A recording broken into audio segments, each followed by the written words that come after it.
Katika nchi wa Indonesia, familia mkuu wa mji inafanya sherehe kubwa ya kifahari. Binti mrembo aitwaye Ning anahudumia vinywaji kwa ndugu zake, lakini hisia zake zinaharibika anapomwona mpenzi wake aitwaye Rahman akifika. Rahman anamfuata kote ndani ya nyumba, akisisitiza kuwa anaweza kueleza ni kwa nini amekuwa kimya bila mawasiliano kwa siku kadhaa. Ning anasema kwamba kama hataki kutoa posa basi asitoe ahadi. Rahman anaeleza kuwa alipanic na kuwaza kupita kiasi. Anaomba msamaha na kujitayarisha kutoa posa, lakini wakati huo huo anapigiwa simu kutoka kazini. Rahman anamwambia Ning kuwa anahitaji kuondoka, lakini anaahidi kurekebisha mambo baada ya zamu yake. Baada ya Rahman kuondoka, gari linaingia ghafla kwenye sherehe na kugonga magari mengine. Baada ya kuangalia wageni waliojeruhiwa, mkuu anakimbilia kwenye gari na kufungua mlango ili kumkemea dereva, akifikiri kuwa amelewa. Hata hivyo, dereva anaunguruma na kumrukia mkuu kisha kumng'ata shingo. Umati unapani kwa kuwa na kitu kinachofanana na zombi. Sasa nini kilitokea kikasababisha hayo yote? Turudi nyuma saa 5 zilizopita katika kiwanda cha dawa za kienyeji kiitwacho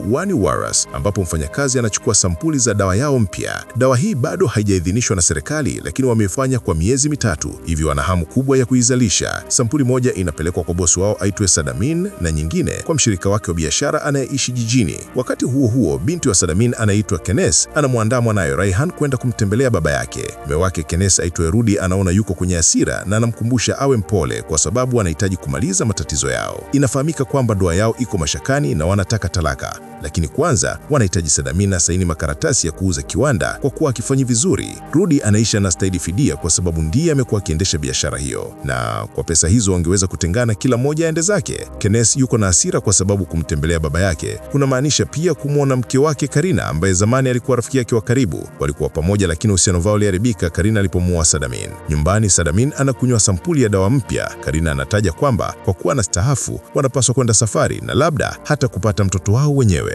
Familia ya Kenes inapowasili, Karina anawapokea kwa ukarimu, lakini Kenes anakataa na hamruhusu Raihan kuwa karibu naye. Badala yake, Raihan anaenda kutumia muda na mjomba wake aitwaye Bambang, ambaye hutumia siku zake zote akicheza video games na kuishi kwa kutumia fedha za baba yake. Bambang na Raihan wanaanza kucheza na bunduki za kuchezea ndani ya nyumba, hivyo Rudi na Kenes wanamkemea Bambang kwa kuwa bado ana mambo ya kitoto japokuwa mtu mzima. Baada ya kuoga, Sadimin anaangalia kioo na kushtuka kugundua kuwa anaonekana kijana zaidi. Anasisimka sana kwa sababu inaonekana kuwa dawa hiyo mpya imefanya kazi. Sasa, ndugu mtazamaji, ngoja nikuelezee kwa kifupi kuhusu hii dawa. Dawa yenyewe inaitwa Elixir. Ni dawa inayoongeza nguvu na kurudisha ujana. Yaani kama wewe ni mzee, unarudi kwa kijana baada ya kunywa dawa hii. Pia inatibu magonjwa, lakini imetengenezwa kwa siri kwa kutumia damu ya binadamu. Matokeo yake, watumiaji huanza kubadilika kiafya na kitabia hadi kufanana na zombi. Hivyo, dawa hii inageuka kuwa hatari badala ya tiba. Haya, tuendelee. Sadimin anakimbia kumtafuta Karina chumbani kwao, na yeye pia anafurahi sana kuona dawa imefanya kazi. Kwa ujana wake mpya, Sadimin anaweza kuwa mpenzi wa Karina tena. Hakuna yeyote kati yao anayetambua jeraha la ajabu liliyopo kwenye mgongo wa Sadimin. Baada ya muda mfupi, Sadimin anakutana na watoto wake na kumkemea Rudi kwa video aliyotengeneza kukitangaza kiwanda kwa sababu hakikutengenezwa kwa mtindo wa kitamaduni. Wote wanashangazwa na jinsi anavyoonekana kuwa kijana. Hivyo, Sadimin anaamua kutoa tangazo lake kubwa kuwa hatauza kiwanda chake tena. Bambang anachukizwa na kutoka kwa hasira, huku Sadimin akiendelea kueleza kuwa kwa miaka mingi mauzo yao yamekwama, lakini sasa hatimaye na bidhaa ambayo inaweza kurudisha mafanikio. Anaipa jina liitwalo Elixir na ndiyo sababu ya ujana wake. Karina hafurahi hili kwa kuwa alipaswa kustaafu na kutumia muda mwingi nyumbani akiwa na familia yake. Sadamin anaomba msamaha, lakini bado anataka dawa ile iwe kipaumbele chake. Kane anamjulisha baba yake kwamba yeye na Rudi wanapeana talaka kwa sababu alimcheat. Anahitaji pesa kuanzisha biashara yake na kumpa Raihan maisha mazuri. Hata hivyo, Sadimin anafikiri wanandoa hao wanapaswa kubaki pamoja kwa ajili ya mtoto. Karina anajaribu kumtetea, lakini Keynes anamwambia kuwa asifanye hivyo. Kisha Keynes anaanza kumvamia Sadimin kwa kumlaumu kwamba siku zote hufanya anavyotaka bila kujali hisia zao na kwamba ndiye anayemfanya Bambang kukosa ukomavu. Yeye pia anaamini kwamba Karina alimuoa kwa ajili ya pesa zake tu. Wakati wanawake wanabishana, Sadimin anaanza kujisikia mgonjwa tena na familia inagundua maambukizi ya ajabu yanayoenea shingoni mwake. Ghafla anatapika damu nyingi na kuzimia. Rudi anakagua kifua chake na kugundua kwamba Sadimin hapumui. Wakati wote wanapaniki na kujaribu kupata ambulance au kuwatafuta watumishi. Sadimin anaamka akiwa katika hali ya kizombi. Anaunguruma na kuruka juu ya mtumishi wake, akimng'ata shingo na kumwangusha chini. Kisha Sadimin anamrukia dereva wake na kumtapikia damu usoni, ikimsababisha ameze kiasi. Bambang anamvuta baba yake, lakini Sadimin anajaribu kumng'ata yeye pia. Hivyo Karina na Keynes wanamshika kwa nguvu. Katika mapambano hayo, kwa bahati mbaya, Bambang anapiga bastola yake na sindano ndefu inapita kichwani mwa Sadimin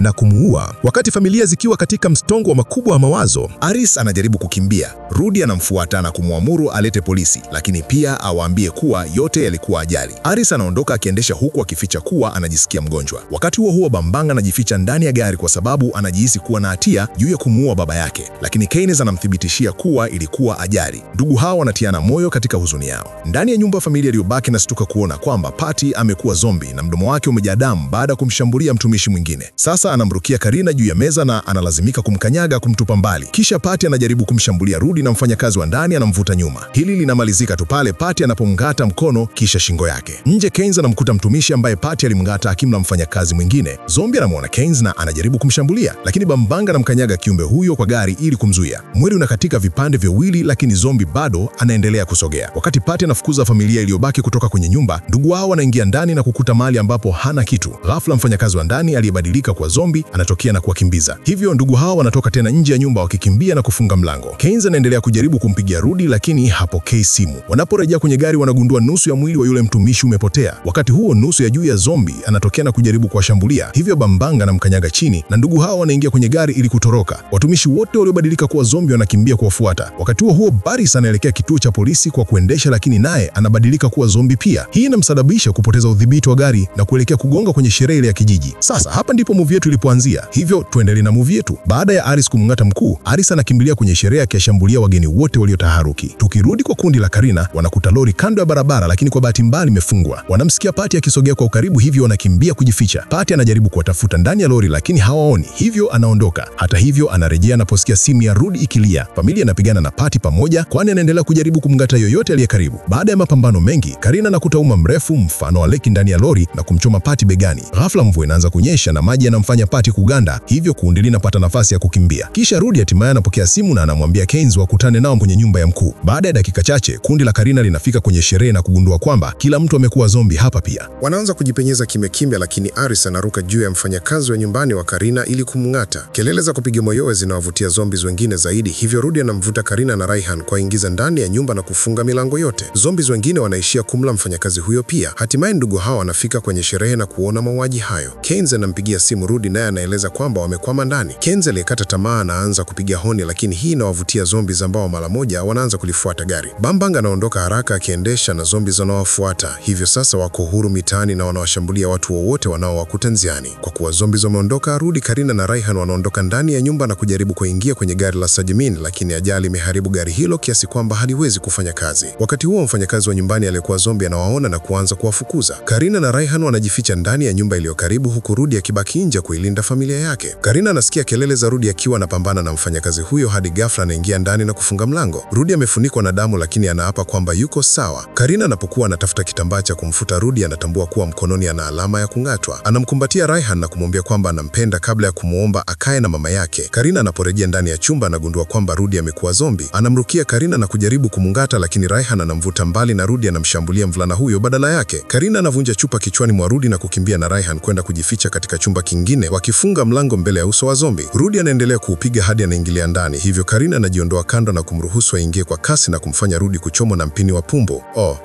Namaanisha pampu ya maji. Kisha Karina na Raihan wanaondoka kwenye chumba na kuufunga mlango. Ghafla wanashtuka mtu anapoingia, lakini kumbe ni Ning. Wanasikia kelele na Ning anachungulia ndani ya chumba kingine na kugundua kwamba Rudy bado yuko hai. Wakati huo barabarani ndugu hao wanagombana juu ya nini cha kufanya. Msongo huo unawasababisha karibu wagonge lori, na wanapoliepuka wanapoteza udhibiti wa gari na hatimaye kugonga. Dereva wa lori anakuja kuwachunguza na kuwasaidia kutoka kwenye gari kabla ya Bambang kutapika. Kundi la zombies linawafikia na kuruka juu ya lori kuua abiria wote. Dereva anakimbia kujaribu kuwasaidia watu wake, lakini naye pia anauawa. Ndugu hao wanakimbia na hivi karibuni wanafika katika kituo cha polisi. Polisi wanachanganyikiwa na simulizi yao na wanaamua kwenda kuangalia hali ilivyo, huku wakimwacha Raman awahudumie ndugu hao. Wakati polisi wanapokuta lori, mazombi mara moja wanaanza kuwafuata. Afisa mmoja anarusha bomba la gesi, lakini haliwaathiri viumbe hao. Mazombi wanaruka juu ya polisi na kuanza kuwatafuna, isipokuwa kapteni ambaye anafanikiwa kufyatua risasi. Hata hivyo risasi hazifanyi chochote na anamngata pia. Shukrani kwa simu ya Karina, Ning sasa anaweza kumpigia Raman ambaye anaeleza kuwa hawezi kuondoka kituoni bado. Ning anapoanza kueleza kilichotokea, Raman analazimika kukata simu na kapteni ambaye anaingia ndani kwa haraka na kuwafanya wengine wafunge mlango. Zombies wanaanza kupiga mlango, hivyo kundi linaziba kwa simani kuzuia. Raman anapiga simu hospitali hospitali kuomba gari la wagonjwa, lakini wameshachelewa tayari, kwa sababu kapteni sasa anaanza kubadilika na kuwa zombi. Bambang anachukua bunduki ya Rahman na kufyatua risasi, lakini zombi anaanguka kwa sekunde moja tu kabla ya kumrukia Rahman ambaye anamsukuma haraka. Kisha kapteni anamrukia Bambang, hivyo Kenneth anampiga kwa chupa ili kumrudisha nyuma. Bambang anamnyunyizia kizima moto lakini hakifanyi kitu. Rahman anachukua kiti kifupi na pamoja na kundi wanakitumia kumsukuma kapteni ndani ya selo ambayo wanaifunga mara moja. Nje ya kituo makumi ya zombies wanaziba mlango wa kutokea. Rahman anapigia simu kituo kingine cha polisi kuomba msaada, huku Kenneth akijaribu kumpigia Rudy. Kwa kuwajibu, Kenneth anavujika moyo na Bambang lazima mfariji. Wakati huo Kenneth anapata simu kutoka kwa Karina ambaye anamruhusu azungumze na Ryan ili kuthibitisha yuko salama. Hata hivyo lazima pia mjule Kenneth kwamba Rudy amekuwa zombi na hii inamvunja Kenneth moyo tena. Bambang anaahidi kuwa atakuja kuwachukua mara tu atakapopata msaada kutoka kituo kingine cha polisi. Zombies wanavyoendelea kuenea mjini, ndugu hao lazima washikilie mlango usifunguke. Rahman anapokea simu kutoka kwenye kituo kingine cha polisi wakimwambia hawawezi kuondoka kwa sababu nao wamezungukwa na mazombi. Simu inakatika, afisa mwingine anapouawa pia. Watu watatu hao wanapanda hadi kwenye roshani na kutazama zombies wakienea kila mahali. Kenneth anampiga Karina kueleza hawawezi kutoroka na wanaishia kukumbushana nyakati za zamani. Karina anaapa kwamba alimpenda Sadimin, lakini anakiri pia alipaswa kuzingatia hisia za Kenneth. Kwa upande wake Kenneth anaomba msamaha kwa tabia yake na anakiri kwamba anamkosa rafiki yake wa dhati. Pia anamwomba Karina amlee Ryan ikitokea jambo lolote kwake. Karibu na kituo cha polisi, kipaza sauti kinaanza kutoa zana ya kuswali na zombies wanavutwa na sauti hiyo na wanakimbia kuelekea huko. Rahman anakumbuka kwa polisi walikuwa wametegesha fataki kadhaa mapema, hivyo anawasha moja na kuitupa katikati ya shamba. Mlio huo mara moja unafanya mazombi kukimbilia pale na hivyo kuachia mlango wa mbele. Baadaye Rahman anawafanya kila mtu avae vifaa vya kujikinga na kuchukua bunduki kabla ya kuondoka, hivyo anamuita Ning ili kumhakikishia kuwa wako njiani. Mazombi wanarudi tena kwenye mlango, hivyo wavulana wanafungua mlango kidogo kuwasha fataki nyingine. Hata hivyo, kwa bahati mbaya wanaidondosha chini na inapasukia ndani na kuwavuta mazombi wengi zaidi. Bambang na Rahman wanajaribu tena na safari hiyo wanafanikiwa kutuma fataki kadhaa kuruka hewani. Kwa hiyo mazombi yanakimbiza na kuacha njia iwe wazi. Kundi hilo linaondoka kituoni mara moja na linajaribu kutafuta gari, lakini linakuta mazombi wachache mtani. Rahman anafyatua risasi na hatimaye anafanikiwa kumuua zombi mmoja, jambo linalomfanya tambue kwamba wanakufa tu wakipigwa risasi kichwani. Bambang pia anafyatua risasi na pamoja na uangusha ule msururu mdogo wa mazombi walikuwa wakiziba barabara. Hata hivyo, mlio huo unawavutia mazombi wengi na wanaanza kurudi. Watatu hao wanajikinga kwa ngao za gasi na kuwapiga risasi viumbe wachache, lakini ni wengi mno na muda si mrefu wanajikuta wamenaswa. Wakati mwanga mkali wa radi unapopiga angani, Rudy anachanganyikiwa sana kiasi kwamba anavunja kifaa cha pampu ili ajikomboe. Anaanza kupiga mlango kwa nguvu na mlio huo unawavuta mazombi walioko nje. Sasa wanawake wanalazimika kushikilia mlango wa mbele usifunguke. Kwa bahati mbaya, mazombi wanavunja madirisha na kujaribu kuingiza mikono yao ndani. Wakati huo, radi nyingine inapiga na mazombi walioko barabarani wanaganda kwa sekunde chache kabla ya kuwarukia watatu hao tena. Ghafla mvua inaanza kunyesha na mazombi wote wanarudi nyuma, wakisimama chini ya maji wakiwa kama wamepigwa na bumbuazi. Sasa kwa nini mazombi katika movie hii hivi? Baada ya mvua kunyesha, hii ni kwa sababu dawa ya Elixir ilikuwa ina udhaifu mmoja tu, ambao ni kushindwa kufanya kazi endapo mazombi hao wakipata maji baridi. Mvua inapoingia kwenye ngozi yao inaharibu mfumo wa neva na kufanya miili yao izime kwa muda, na hivyo wakawa kama sanamu, hawangeweza kutembea wala kung'ata. Lakini mvua ikiisha na miili ikikauka, basi wanarudi kawaida na kuwa hatari tena.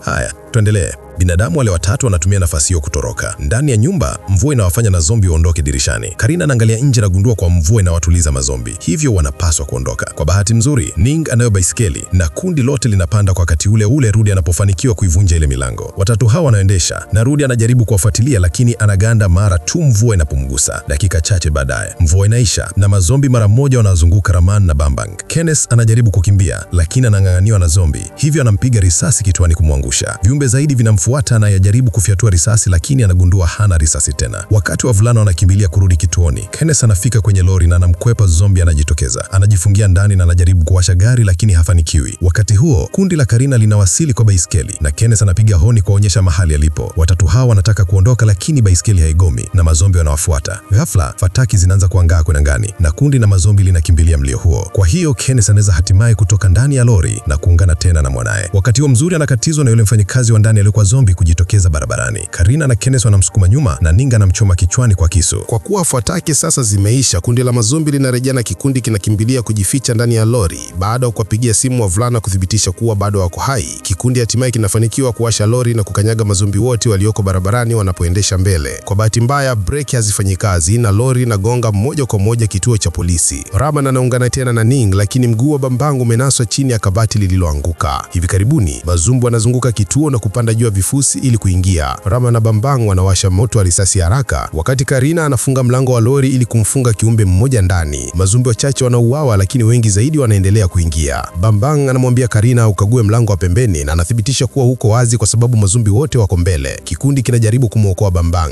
lakini kabati limekwama chini ya lori na hawawezi kulisogeza. Bambang anawaomba waondoke bila yeye. Katika chumba kingine, Ning kwa bahati mbaya anagonga chumba cha mahabusu na kungatwa na Captain. Raman anamvuta na kumwondoa haraka, kisha anamfyatulia Captain risasi kwa hasira. Mazombi zaidi wanavunja na kuingia na anajaribu kuwafyatulia risasi, lakini wanamzingira haraka na kumngata pia. Wakati wenzi hao wakianza kuliwa taratibu, Raman anatoa pete na kumpa Ning, hivyo wanakufa wakiwa wameshikana mikono. Kwenye sehemu ya kuingilia, Kina anachukua bunduki na kuwapiga risasi zaidi mazombi wanapoingia, lakini anaganda anapomua na Rudi. Bambang anajaribu kumpiga risasi Rudi, lakini anakosa na kuishiwa risasi. Rudi anamrukia Kinesi na Raihan anajaribu kumsaidia mama yake. Hata hivyo, Kadina anamvuta mvulana na kumuondoa hapo. Rudi anapowafuata, Bambang anashika mguu wake kumwangusha na Kina anamshikilia chini ili Karina aweze kumpiga risasi kichwani. Baada ya hapo, Bambang anawasha fataki ili kuvutia uangalizi wake kwake, huku Kin, Karina na Raihan wanakimbilia nje kupitia mlango wa pembeni. Muda mfupi baadaye, kundi lote la mazombi linavunja na kuanza kumla Bambang, ambaye anatupa fataki kuelekea lori. Mafuta yaliyomwagika yanawaka moto na kulipuka na kuilipua jengo lote. Mazombi wanateketea na fataki zilizokamatwa zinaangaza angani. Kikundi cha Karina kinafika barabarani na kutafuta gari linalofanya kazi. Hata hivyo, Kinesi anaganda anapoona amengatwa. Anamkumbatia Raihan na kulia wakati anamwambia hawezi kwenda nao. Kisha anamkumbatia Karina na kumwomba mtunze Raihan kabla ya kuchukua bunduki yake. Wakati huo, nusu ya kundi la mazombi linaonekana barabarani likiwa na moto mgongoni, hivyo Kinesi anawasha fataki ili kuvutia uangalizi wao, huku Karina na Raihan wanakimbia kwa baskeli. Wawili hao wanapokuwa mbali vya kutosha, Kinesi anatembea hadi katikati ya shamba na kujimaliza. Asubuhi, Karina na Raihan wanavuka daraja kuelekea katikati ya jiji bila kujua kwamba Pati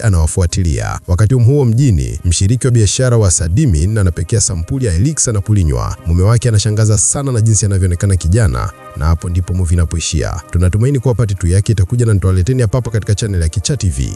Na huu ndio mwisho wa movie hii itwayo Elixir. Usisahau kusubscribe kisha like alafu comment neno lolote lile ili kutusupport. Utatisha zaidi endapo utakiwasha kengele ya notification na pia kutufollow katika page yetu ya Facebook. Tunatumia jina Flix Movies kwa movie kali kama hizi, na Mungu atakubariki sana.